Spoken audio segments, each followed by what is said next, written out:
Emma, ce qui m'a séduite chez elle, c'est une incroyable modernité. Elle est générationnelle, elle a du charme, elle est belle, elle est pétillante.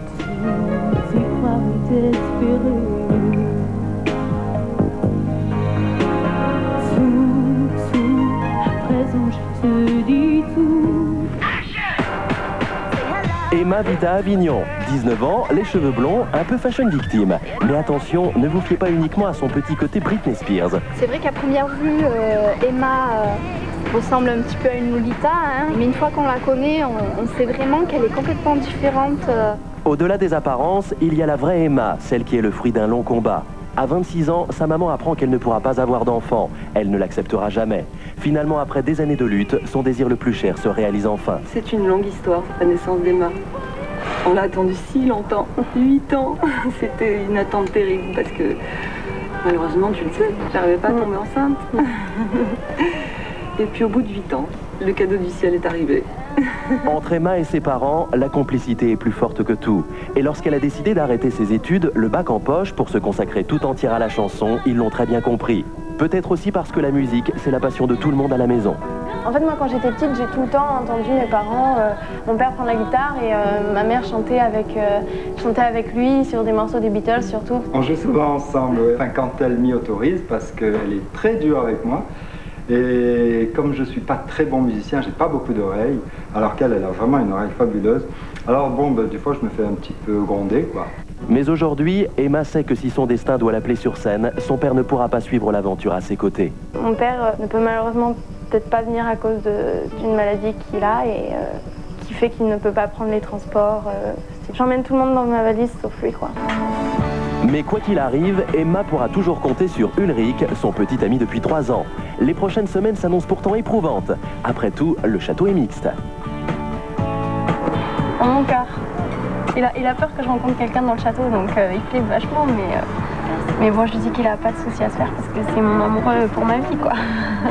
Pas de problème, pas de souci. J'ai fait confiance, comme on l'a dit, il n'y aura pas de souci. C'est vrai que bon, on va pas pouvoir se voir, on va s'appeler.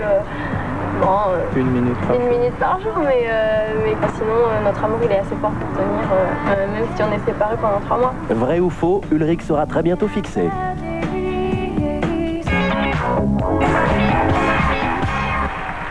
Anne-Laure, Houssine et Emma. Emma, on a vu votre amoureux Ulrich dans le reportage. Vous êtes ensemble depuis combien de temps? Un peu plus de 3 ans. Et ça se passe bien, vous êtes amoureux? Ah ouais, oui. On est amoureux tous les deux. Alors ça tombe bien, Ulrich est ici. Oui. Ulrich, Mister Ulrich. Il a quelque chose à vous dire ce soir, avant votre départ au château. Bonsoir Ulrich. Bonsoir. Bonsoir, donnez-moi votre main quand même. Bon, voilà, comme ça, voilà, magnifique. Il est tellement ému qu'il me salue pas. Allez, vous avez un micro, vous vous concentrez, et vous avez quelques mots doux à dire à Emma. Du moins un cadeau, juste un petit cadeau, c'est pas grand chose, mais c'est pour moi une façon d'être avec toi dans le château et aussi de te dire que je t'aime.